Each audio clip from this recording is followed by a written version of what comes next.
بسم الله الرحمن الرحيم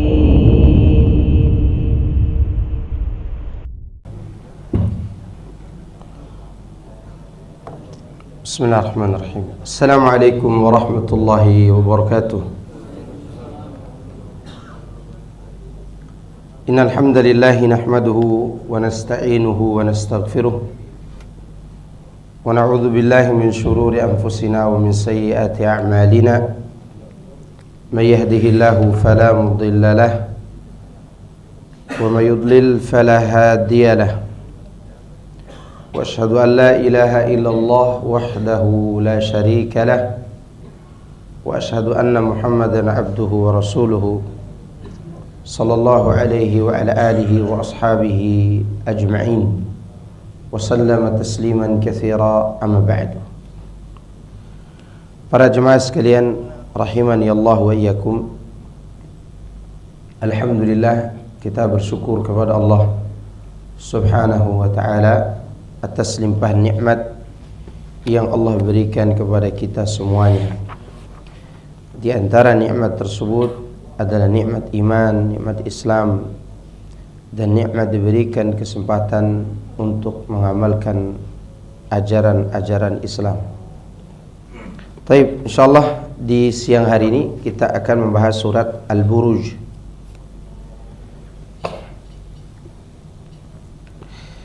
A'udzu billahi minasy syaithanir rajim. Bismillahirrahmanirrahim. والسماء ذات البروج واليوم الموعود وشاهد ومشهود قتل أصحاب الأخدود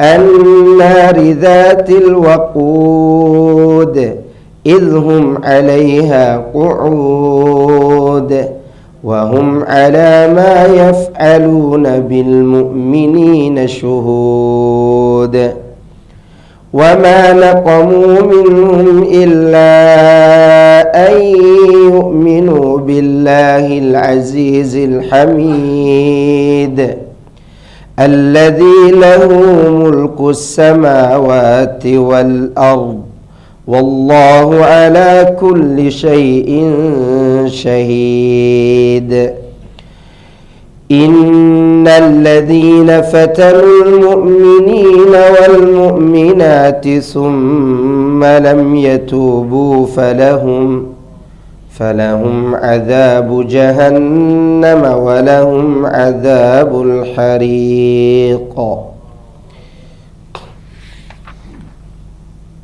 Artinya, demi langit yang mempunyai gugusan bintang dan hari yang dijanjikan, dan demi yang menyaksikan dan yang disaksikan,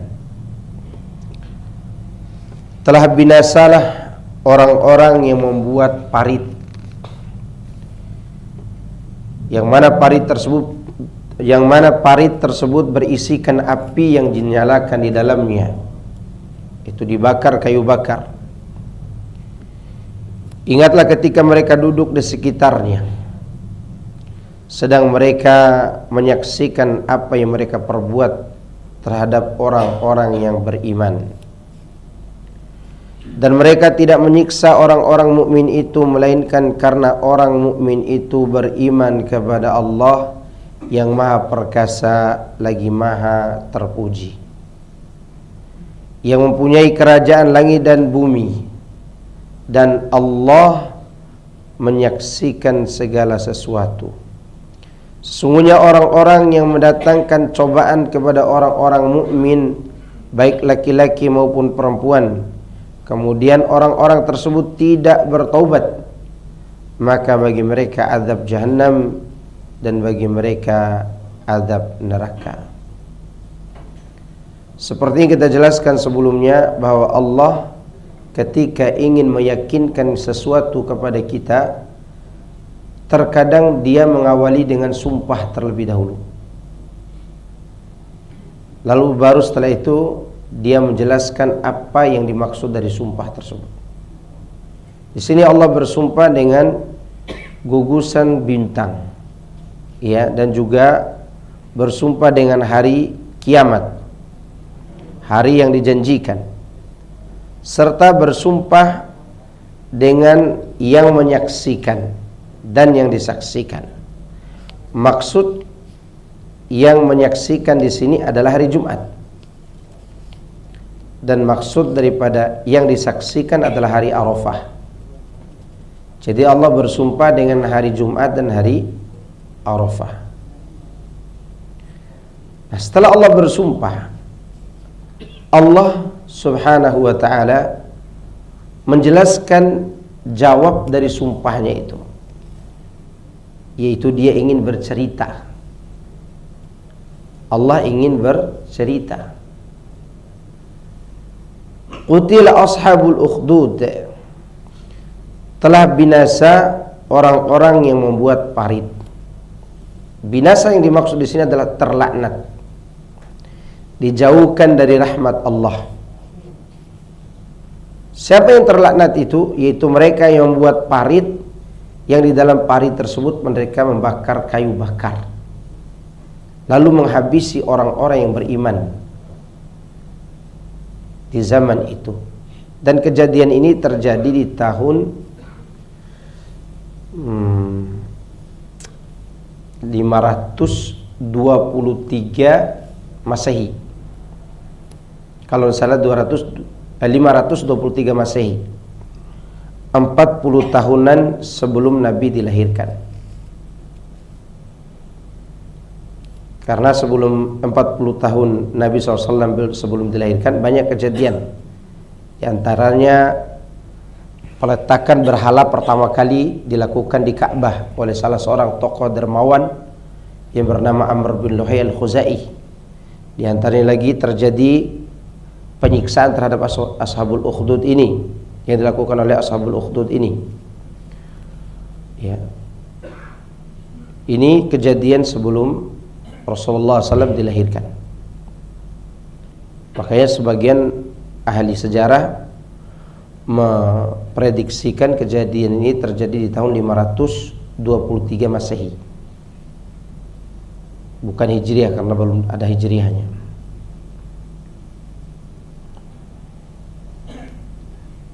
Ukhdud yang disebutkan dalam ayat ini jamaknya adalah akhadid, yang berarti parit yang ada di bumi. Ini adalah merupakan berita dari Allah Subhanahu wa ta'ala tentang suatu kaum yang kafir, yang mana orang-orang kafir itu mengintimidasi orang-orang yang beriman. Mereka menyiksa dan memaksa orang-orang yang beriman agar murtad dari agama mereka. Namun orang-orang mukmin itu menolak, walaupun nyawa jadi taruhannya, sehingga mereka membuatkan sebuah parit untuk membakar kaum mukminin itu, di mana di dalam parit itu mereka menyalakan api dari kayu bakar. Kemudian mereka terus meminta kepada kaum mukminin agar murtad, tapi kaum mukminin tidak mau, mereka menolak. Kejadian tersebut berawal dari keinginan si raja yang zalim, yang sebagian ahli sejarah menyebutnya dengan Dzunnuwas. Raja tersebut memiliki darah keturunan Yahudi. Ada yang mengatakan dia dibesarkan dan dididik oleh Yahudi. Akhirnya dia menguasai tempat tersebut, dan tempat ini namanya Najran. Najran itu sekarang ya berada perbatasan antara Saudi dan Yaman.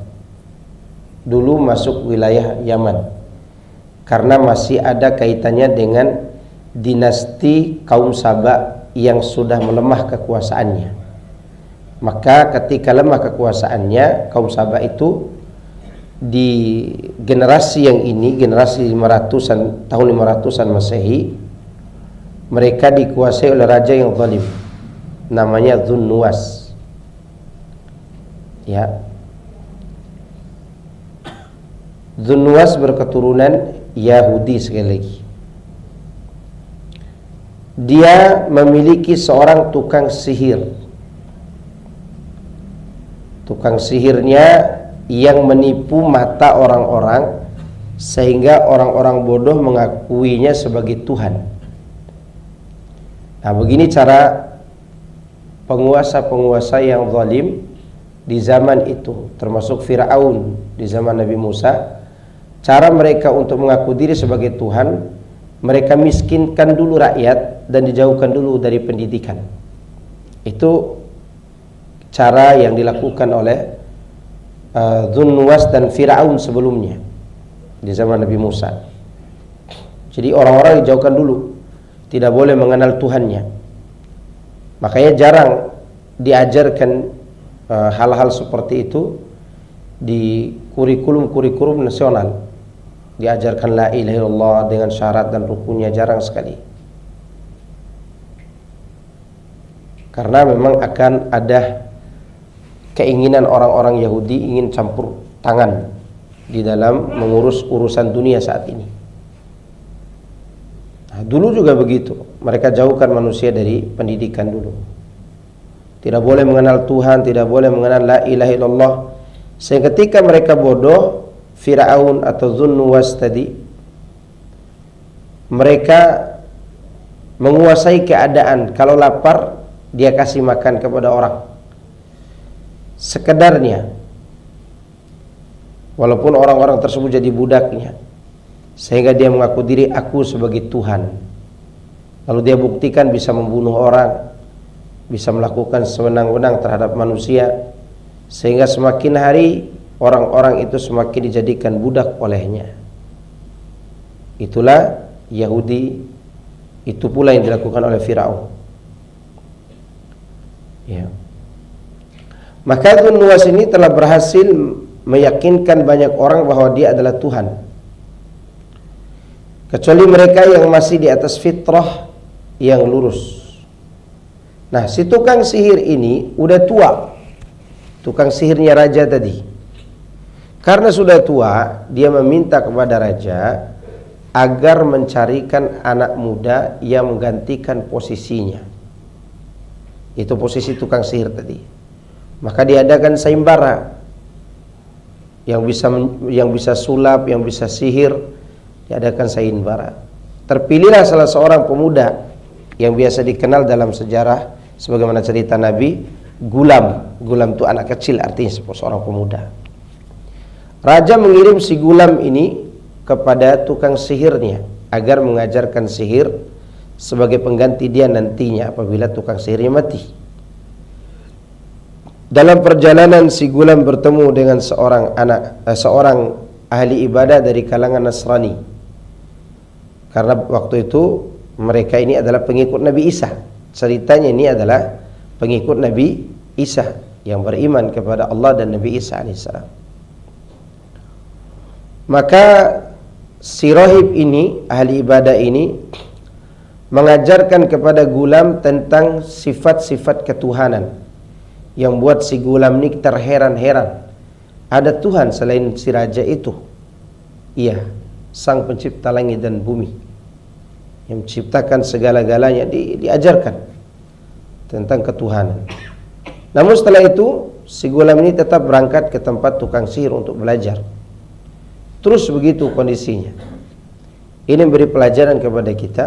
Terkadang kita itu lagi bimbang antara ilmu yang rusak dengan ilmu yang baik itu bercampur. Tapi kalau hati kita tulus, biasanya Allah akan mengarahkan kita kepada yang baik.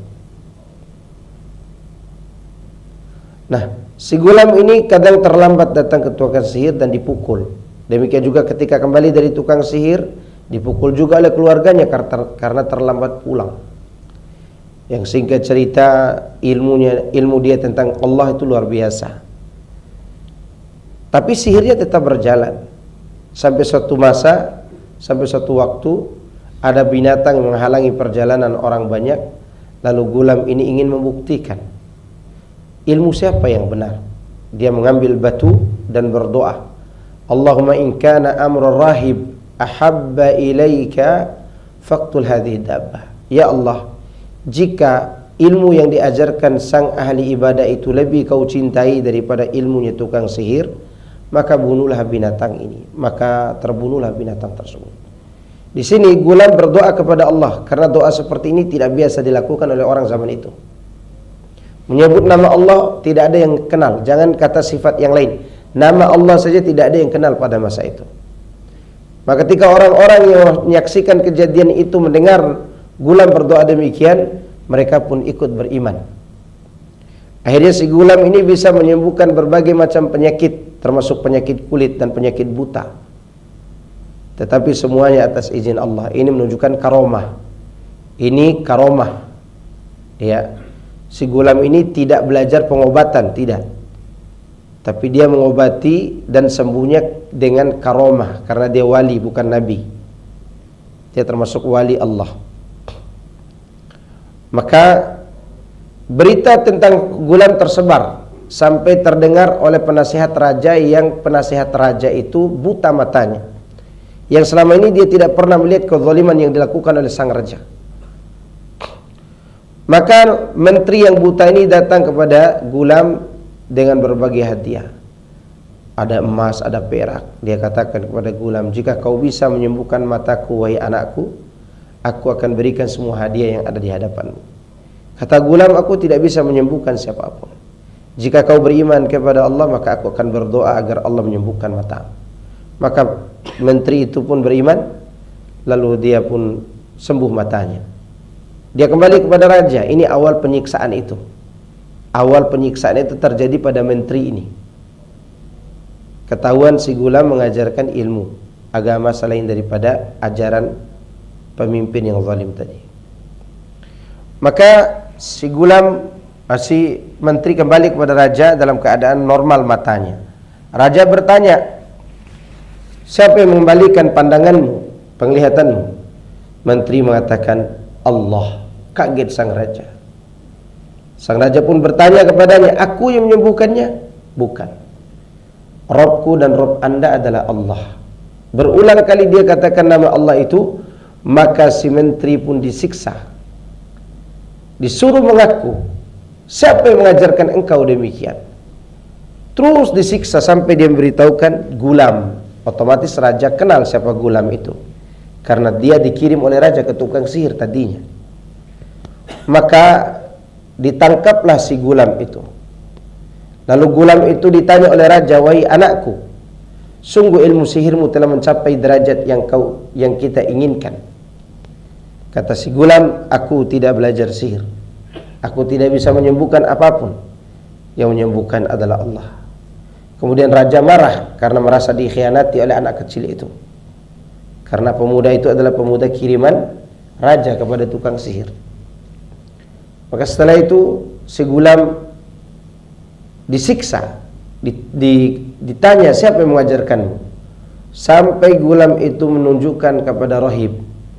Rohib yaitu ahli ibadah yang mengajarkan agama tadi. Ketiga-tiganya itu disidang dan dihakimi. Maka yang pertama kali dipintai murtad adalah sang menteri. Menteri tidak mau. Maka ditanam kakinya di tanah, lalu diletakkan gergaji di atas kepalanya, dibelah menjadi dua menteri itu dan mati.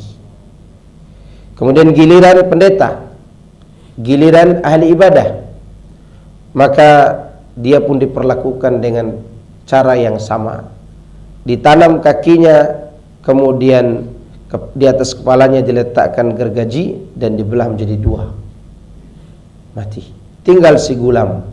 Gulam ini tidak dibunuh dengan cara seperti itu, tapi dibunuh dengan cara agar dia mau kembali kepada ajarannya tukang sihir, ajarannya raja.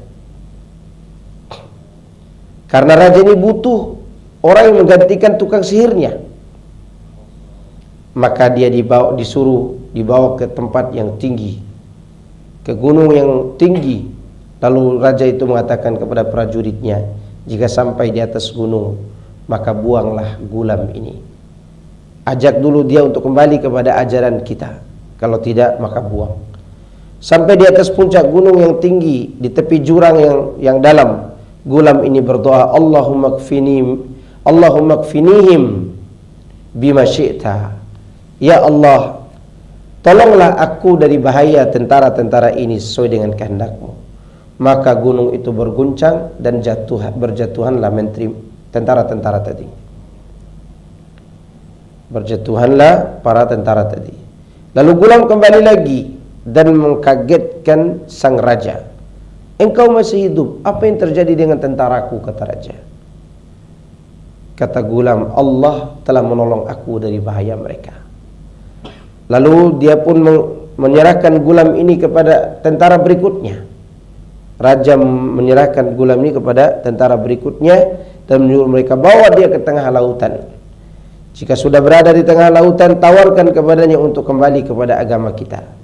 Kalau dia tidak mau, maka lemparkan ke dalam lautan. Maka sesampainya di tengah lautan, gulam berdoa dengan doa yang sama. Ya Allah, cukupkanlah aku, tolonglah aku dari bahaya orang-orang ini sesuai dengan kehendak-Mu. Maka air laut pun mengguncangkan perahu itu dan jatuhlah tentara-tentara. Kemudian kembalilah gulam itu kepada raja. Kemudian raja pun marah karena masih melihat gulam itu masih hidup. Lalu gulam mengatakan kepada raja, jika engkau ingin membunuhku, maka ikuti saranku. Ikat aku di satu batang kayu. Lalu kau ambil anak panahmu. Ambil satu anak panah yang ada di tempat busur panahku, di tempat anak panahku. Lalu letakkan anak panah itu di busur panahmu. Dan sebelum kau melepas anak panah tersebut, sebut Bismillahirrabbilgulam. Ya. Tapi kumpulkan orang banyak. Jadi orang banyak menyaksikan waktu itu. Bahkan disebutkan yang menyaksikan puluhan ribu. Puluhan ribu pada masa itu banyak. Karena umat Nabi Muhammad SAW di tahun ke-6 Hijriah saja baru 10.000. Padahal Nabi sudah berdakwah sudah 24 tahun. Rasulullah SAW berdakwah 24 tahun baru 10.000 pengikutnya. Nah di zaman itu, zaman si gulam ini, yang menyaksikan kejadian ini puluhan ribu, bahkan lebih dari 20.000 yang menyaksikan kejadian itu, dan belum masuk Islam, belum mengikuti gulam. Begitu raja mengikuti saran si gulam dan menyebut dengan suara yang lantang, Bismillahirrabbilgulam, maka terkenalah pelipis gulam tersebut dan gulam itu mati. Tiba-tiba suara gemuruh masyarakat mengatakan, Amanna birabbil gulam, kami beriman kepada Tuhannya gulam, maksud Tuhan anak kecil tadi, yaitu Allah Azza wa Jalla. Maka raja ini pun gelisah. Tukang sihir mengatakan, wahai raja, ini yang kau khawatirkan selama ini. Maksudnya terbongkar rahasiamu bahwa engkau bukanlah Tuhan. Orang-orang sekarang sudah beriman kepada Tuhan yang gulam. Maka raja diberi saran oleh para pemuka-pemuka kerajaan, buatkan parit yang besar, lalu masukkan kayu bakar dan bakarlah orang-orang yang beriman ini. Disebutkan dalam sejarah jumlah mereka itu 20.000 lebih. Jadi yang dibakar hidup-hidup dalam Ukhdud ini jumlahnya lebih daripada 20.000 orang yang ada di Najran.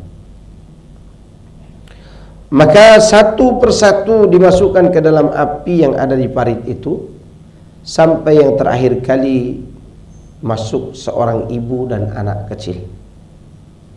Ibu melihat anaknya yang masih bayi, yang masih menyusu, dia tidak tega untuk melemparkan diri. Pada masa itu tidak boleh memilih kafir karena terpaksa. Tidak boleh. Misalnya ada orang waktu itu, udahlah, hati tetap beriman, pura-pura kafir, nggak boleh waktu itu. Tidak ada rukhsah, tapi kita boleh. Di zaman Nabi Muhammad boleh. Ketika nyawa terancam, ada orang membunuh kita di suatu tempat misalnya, kalau kau tidak katakan begini dan begitu tentang Tuhan kami, kau akan dibunuh. Kita boleh mengucapkannya kalau itu terpaksa, tapi hati tetap beriman kepada Allah. Nah, di zaman itu tidak boleh. Pilihannya antara murtad atau mati dalam kondisi beriman. Maka ibu ini hampir-hampir tidak mau jatuh, tidak mau terjun ke dalam api itu, dan ingin kembali ke ajaran raja tadi. Tiba-tiba anak kecil itu bicara, "Ya ummah, innaki alal haq, isbiri innaki alal haq." Wahai ibundaku sayang. Ummah itu artinya ibunda, bunda gitu loh bahasa bukan sekedar ibu, bukan begitu. Bunda atau ibuku sayang, sesungguhnya engkau berada di atas kebenaran, bersabarlah. Maka ibu itu terjun bersama anaknya. Itulah yang terakhir kali mati dari orang-orang yang dibakar dalam parit tersebut. Ya, ini anak bisa bicara pada saat masih bayi. Makanya dalam Islam ada 4 orang anak yang berbicara di saat bayi. Nabi Isa, Ashabul Ukhdud, kemudian bayi yang menolong Juraij, kisah Juraij yang dituduh berzina. Kemudian ada yang mengatakan yang keempat ini adalah bayi yang menolong Nabi Yusuf sebagai saksi ketika dia dituduh berzina. Ya, itu bayi-bayi yang diberikan ilham oleh Allah bisa bicara. Ya, inilah kejadian yang diceritakan dalam cerita pendek ini, cerita Ashabul Ukhdud ini. Lalu bagaimana nasib sang raja setelah itu? Setelah membunuh orang banyak tadi, Allah masih memberi kesempatan untuk bertobat sebenarnya. Masih memberi kesempatan untuk apa? Beriman. Beriman kepada Allah Subhanahu wa taala. Makanya di dalam surat ini Allah sebutkan innal ladzina fatanul mu'minina wal mu'minat summa lam yatubu. Kalimatnya summa lam yatubu. Sungguhnya orang-orang yang menyiksa kaum mukminin laki-laki dan perempuan, kemudian mereka belum bertobat. Kalimatnya lam. Berarti kalau mereka bertobat diampuni enggak oleh Allah waktu itu? Diampuni. Ternyata mereka tidak mau mengambil kesempatan itu. Apa yang terjadi? Maka raja yang zalim tadi dihabisi juga oleh seorang penjahat yang lain. Yang nanti penjahat inilah yang akan menyerang Ka'bah. Turunlah surat Al-Fil. Siapa yang penjahat menyerang Ka'bah itu? Abraha. Siapa namanya? Abraha. Bukan Sabraha ya. Abraha. Ya. Raja zalim ini tidak ada yang bisa meranginya kecuali diperangi oleh negara adidaya waktu itu, yaitu Romawi yang menganut, mayoritas mereka menganut agama Nasara. Mereka berkolaborasi dengan kaum Habasah, orang-orang Ethiopia saat ini. Habasah juga termasuk komunitas Nasara terbesar pada zaman itu. Maka Yaman akhirnya didominasi oleh Nasara kan setelah kejadian ini. Maka Raja Romawi mendapat surat dari Raja Habasyah. Raja Habasyah meminta pasukan dengan pasukan yang sangat besar. Kalau salah 70.000 pasukan dikirim waktu itu. Ya, gabungan antara pasukan Romawi dengan pasukan Habasyah. Dipimpin oleh Urwuthah dan Abraha. Nah, pimpinannya adalah Urwuthah ya. Kalau salah namanya Urwuthah waktu itu. Apa di sini dibawakan oleh ahli tafsir, oleh Ibnu Katsir nih. Jadi Abraha ini sebenarnya wakilnya. Dia seorang wakil, bukan pimpinan perang waktu itu. Panglimanya adalah Urwuthah tadi. Lalu si Abraha dengan pimpinannya ini menghabisi Dzunnuwas tadi dan terbunuh seperti yang Allah katakan qutila. Selain terlaknat, dia benar-benar terbunuh, dihabisi oleh si Abraha dan pimpinannya. Nah, si Abraha dia punya kecondongan ingin menjadi pemimpin di Najran. Akhirnya dia bunuhlah pimpinannya sendiri.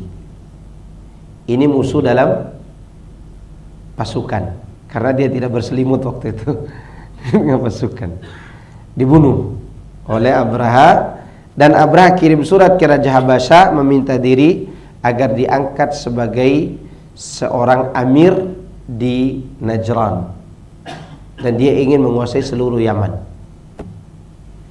Nah, dari kisah itulah nantinya Abraha ini membuat gereja yang indah di Yaman untuk menyaingi Ka'bah, dan dia ingin orang-orang tidak lagi pergi haji ke Mekah, tapi hajinya ke Yaman.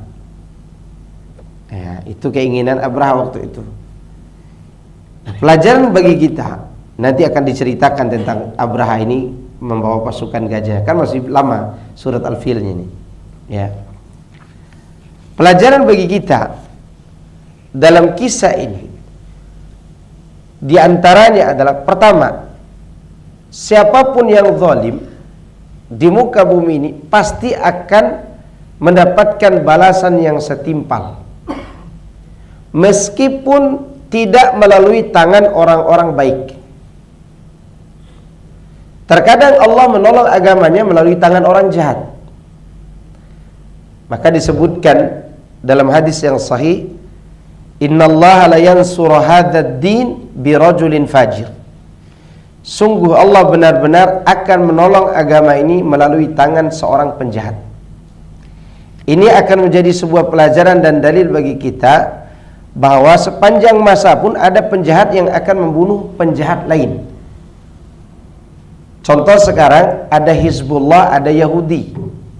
Hizbullah artinya orang Syiah, Hizbul Syaitan. Hizbullah itu adalah orang Syiah yang sebenarnya pantasnya disebut Hizbul Syaitan. Ya. Mereka itu orang Syiah dan memerangi Yahudi. Ketika mereka bisa mengalahkan Yahudi misalnya, walaupun tidak mungkin Yahudi itu kalah daripada orang-orang Syiah. Yahudi itu tidak akan kalah dari siapapun kecuali dari Ahlus Sunnah wal Jamaah. Itu bisa mengalahkan Yahudi. Andaikan sekarang Yahudi kalah dengan orang Syiah ini, maka apakah otomatis Syiah ini jadi pahlawan buat kita? Enggak. Karena sudah berlalu cerita Abraha dengan Dzunnuwas. Abraha tidak jadi pahlawan kaum muslimin di zaman itu. Bahkan dia adalah penjahat yang berhasil membunuh penjahat yang lain. Gitu. Karena Allah sudah berjanji melalui lisan Nabi SAW, dia benar-benar akan menolong agamanya walaupun melalui tangan orang-orang jahat pula. Gitu. Baik dia tolong dengan cara berjihad atau ditolong dengan cara menulis. Dulu sebelum ada Android ini, kami kalau mau melihat, kalau bisa dibaca kitab ini, tidak ada di footnote-nya riwayat siapa. Kitab rujukan kami untuk mencari hadis itu adalah satu kitab yang berjumlah 7 jilid atau 8 jilid. Itu kitab ditulis oleh orang Nasrani. Warnanya hijau, khas warnanya hijau. Mungkin sampai sekarang masih warna hijau di maktabah. Di LIPA mungkin ada. Itu ditulis oleh orang Nasrani yang telah membaca 9 kitab monumental umat Islam. Sahih Bukhari, Sahih Muslim, Sunan Abu Daud, Sunan Nasa'i, Sunan Tirmidzi, Sunan Ibnu Majah, Musnad Al-Imam Ahmad, Musnad Al-Imam Darimi. Satu lagi saya lupa. Dia membaca 9 kitab monumental dan diringkas menjadi 7 jilid. Saking cerdasnya orang ini, tapi mati dalam keadaan kafir. Kitabnya menolong para pelajar hadis setelahnya untuk mencari hadis-hadis yang tidak ditemukan riwayat siapa hadis itu. Kan ada kitab-kitab dulu yang kita temukan di mana tidak ada footnote-nya siapa riwayatin hadis ini. Kan tidak boleh kita katakan ini dari Nabi kalau kita tidak tahu riwayat siapa. Nah, kitab itu membantu sekali. Ini pelajaran yang diambil daripada kejadian antara si Raja Zalim tadi dengan Abraha dan pimpinannya. Ini cerita awal daripada kutila ashabul ukhdud. Nah, mengenai penafsiran ayat per ayat dari surat ini, insyaallah kita akan membacakannya pada pertemuan yang akan datang. Soalnya udah jam 1 itu. Ya, udah jam 1. Tapi ada pertanyaan Kak dari antum? Masih ada 5 menit. Ada yang mau bertanya? Tanya tentang kurban mungkin? Atau Anda yang bertanya nih? Karena antum nanti yang berkorban. Ada 4 cacat hewan kurban yang membuat hewan itu tidak sah untuk dijadikan hewan kurban. Apa 4 cacat tersebut? Ada 4 cacat hewan kurban, gak boleh dijadikan hewan kurban kalau hewan tersebut memiliki salah satu dari cacat itu. Apa kira-kira? Pincang 1, 2. Nak gigi tidak masuk. Itu pincang tadi. Udah, pincang atau patah sudah. Telinga makruh, bukan tidak sah. Kalau telinga makruh. Tanduk juga makruh. Apa? Matanya buta. Oke, butanya jelas, bukan rabun malam ya. Kalau malam dia tidak bisa lihat dan siangnya bisa lihat, maka dia masih sah dipakai kurban. Butanya jelas buta sama sekali, walaupun 1 butanya. Yang ketiga, sakit, yang jelas sakitnya. Yang keempat tadi apa? Kurus ya? Kurus yang dimaksud adalah tua yang tidak memiliki sumsum lagi. Ya. 4. Taib. Pertanyaan kedua. Antum sudah beli sapi patungan 7 orang, ya kan? Begitu diantar oleh pick up ke rumah, turun dari pick up, patah kakinya sebelah. Padahal itu hari H mau disembelih atau sehari sebelum disembelih. Turun dari pick up, kan terjadi itu. Kan sapi agresif kan? Patah kakinya. Apakah masih sah menggunakan sapi tersebut untuk berkorban? Tadi antum sebut patah, ya kan? Dan jelas patahnya. Sekarang pertanyaannya, sapi ini sudah dibeli dan ditentukan sebagai hewan kurban kita. Begitu diantar ke rumah, ke tempat kita kurban, turun dari pickup, patah kakinya. Atau tiba-tiba dia sakit, seperti aki-aki yang lagi minum kopi sama minum lagi rokok, gitu, sakit kambingnya. Kira-kira masih sah nggak dipakai? Tidak sah. Oke. Ada lagi yang lain? Sah. Kenapa? Karena sudah ditentukan sebagai hewan kurban dan azam sudah kuat. Kita kesana udah DP kan? Artinya udah beli. Nah, ini hewan kurban saya. Beda halnya kalau kasusnya begini. Ana punya 3 ekor kambing. Dan 3 ekor kambing ini Ana bingung mau kurban yang mana. Ana niatnya mau kurban. Ya, 3 ekor kambing. Udahlah nanti aja ditentukan mana yang akan saya pakai kurban. Begitu hari H, Ana belum tentukan mana yang saya akan pakai ini. Begitu hari H, ternyata 3-3-nya sakit. Apakah sah saya pakai kambing tersebut? Sah atau tidak? Tidak. Kenapa? Karena saya belum tentukan sebagai hewan kurban. Bedanya dengan tadi sudah ditentukan. Nah, itu yang harus diperhatikan. Soalnya sebagian daripada sapi begitu ditumbangkan, kadang-kadang kena batu matanya buta. Ya kan? Kadang kakinya karena diikat kuat, kalau daerah kami dimasukkan balok di tengahnya itu. Setelah diikat dimasukin balok, kemudian diinjak. Itu bisa patah tuh kakinya. Karena terlalu agresif sapinya. Maka yang seperti ini tetap sah dipakai untuk berkurban. Oke? Cukup sampai di sini dulu. Itu tambahan daripada informasi. Soalnya banyak yang bertanya tentang itu. Subhanakallahumma bihamdika asyhadu an la ilaha illa anta astaghfiruka wa atubu ilaik. Assalamualaikum warahmatullahi wabarakatuh.